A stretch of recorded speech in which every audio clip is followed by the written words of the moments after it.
बच्चों, आज की इस वीडियो में हम फिराक गोरखपुरी के जीवन पर चर्चा करेंगे, उनका परिचय पढ़ेंगे। फिराक गोरखपुरी मूल नाम रघुपति सहाय फिराक। फिराक क्या है? इनका उपनाम है। नाम के बाद जब अधिकतर साहित्य में जो कवि या लेखक होते हैं वह उपनाम से ही लिखने का उनका एक शौक़ होता है, वह उसी नाम से लिखते हैं। तो जैसे बद्री नारायण चौधरी, प्रेम घन और बहुत सारे अलग अलग हैं। तो वैसे ही यहाँ पर फिराक गोरखपुरी नाम क्या है इनका? रघुपति सहाय, लेकिन फिराक नाम से यह रचनाएं करते हैं। जन्म इनका 28 अगस्त सन 1896 कहाँ हुआ? गोरखपुर, उत्तर प्रदेश। शिक्षा इनकी राम कृष्ण की कहानियों से शुरुआत, बाद की शिक्षा अरबी फ़ारसी में। आप इसी कारण देखेंगे कि इनकी रचनाएं भी जो हैं उर्दू में ही हैं। अरबी फ़ारसी का बहुत ज़्यादा प्रभाव इनकी रचनाओं में है, और अंग्रेजी में। 1917 में डिप्टी कलेक्टर के पद पर यह चयनित हुए, पर चूँकि इनका जन्म और इनका बचपन आज़ादी के लिए संघर्ष कर रहे मतवालों के बीच बीता, इस कारण इन्हें भी स्वराज आंदोलन के लिए इन्होंने 1918 में पद का त्याग किया। कौन से पद का? जो डिप्टी कलेक्टर के पद पे थे, उस पद का इन्होंने त्याग कर दिया। 1920 में स्वाधीनता आंदोलन में हिस्सेदारी के कारण 1.5 वर्ष तक ये जेल में रहे। इलाहाबाद विश्वविद्यालय से अंग्रेजी विभाग के अध्यापक रहे। ठीक है, देखिए, इन्होंने पहले डिप्टी कलेक्टर, फिर अंग्रेजी विभाग में अध्यापक, इलाहाबाद विश्वविद्यालय में। उसके बाद इन्होंने साथ ही साथ साहित्य रचना भी करना प्रारंभ किया। इन्हें किस किस सम्मान से सम्मानित किया गया है? गुले नगमा के लिए इन्हें साहित्य अकादमी पुरस्कार दिया गया। देखिए, साहित्य का सर्वश्रेष्ठ पुरस्कार ज्ञानपीठ पुरस्कार इन्हें मिला है, और सोवियत लैंड नेहरू अवार्ड इन्हें दिया गया। महत्वपूर्ण कृतियाँ जो रचनाएं हैं उनकी, गुले नगमा, बज़्मे ज़िंदगी, रंगे शायरी, उर्दू गज़ल गाई आदि जो इनकी रचनाएं हैं। निधन हुआ इनका 1983 में। क्या कहते हैं वे? अब तुमसे रुखसत होता हूँ, आओ संभालो साजे गज़ल, नए तराने छेड़ो, मेरे नगमों को नींद आती है।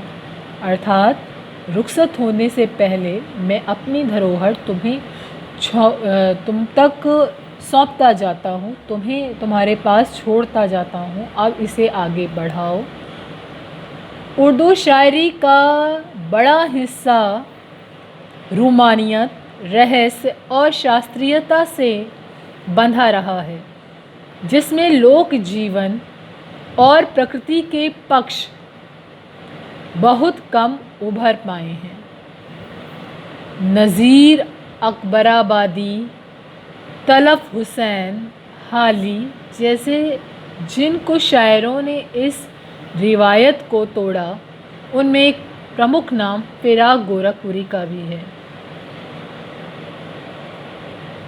फिराक ने परंपरागत भावबोध और शब्द भंडार का उपयोग करते हुए उसे नई भाषा और नए विषयों से जोड़ा। उनके यहाँ सामाजिक दुख दर्द व्यक्तिगत अनुभूति बनकर शायरी में ढला है। इंसान के हाथों इंसान पर जो गुजरती है उसकी तल्ख सच्चाई और आने वाले कल के प्रति एक उम्मीद, दोनों को भारतीय संस्कृति और लोक भाषा के प्रतीकों से जोड़कर फिराक ने अपनी शायरी का अनूठा महल खड़ा किया है। उर्दू शायरी अपने लाक्षणिक प्रयोगों और चुस्त मुहावरेदारी के लिए विख्यात है। शेर लिखे नहीं कहे जाते हैं, यानी एक तरह का संवाद प्रमुख होता है। मीर और गालिब की तरह फिराक ने भी कहने की शैली को साध कर आम आदमी या साधारण जन से अपनी बात कही है। प्रकृति, मौसम और भौतिक जगत के सौंदर्य को शायरी का विषय बनाते हुए कहा, दिव्यता भौतिकता से पृथक वस्तु नहीं है। जिसे हम भौतिक कहते हैं वही दिव्य भी है। ठीक है, आगे है रुबाइयाँ। रुबाइयों के बारे में उन्होंने बताया, रुबाइयों, फिराक की रुबाइयों में हिंदी का एक घरेलू रूप दिखता है। भाषा सहज और प्रसंग भी सूरदास के वात्सल्य वर्णन की सादगी की याद दिलाते हैं। मुझे चांद चाहिए मैयारी, मैं चंद खिलौना ले हूँ, जैसे बिम्ब आज भी उन बच्चों के लिए एक मन लुभावन खिलौना है जो वातानुकूलित कमरों में बंद नहीं रहते, छत पर चटाई बिछाकर सोते हैं तथा चंदा मामा के नदिया किनारे उतरने और कल्पित दूध भात खाने की कल्पना से निहाल हैं। मामा भी तो एक साक्षात खिलौना ही है बच्चों का, खासकर उन बच्चों के लिए जिनके जीवन में महंगे खिलौने भले ना हों, पर जो चंद्राव रिश्तों के मर्म को समझते हैं। ठीक है बच्चे, बाकी हम अगली वीडियो में करेंगे। आगे के जितने भी रुबाइयाँ हैं उन पर चर्चा हम करते रहेंगे।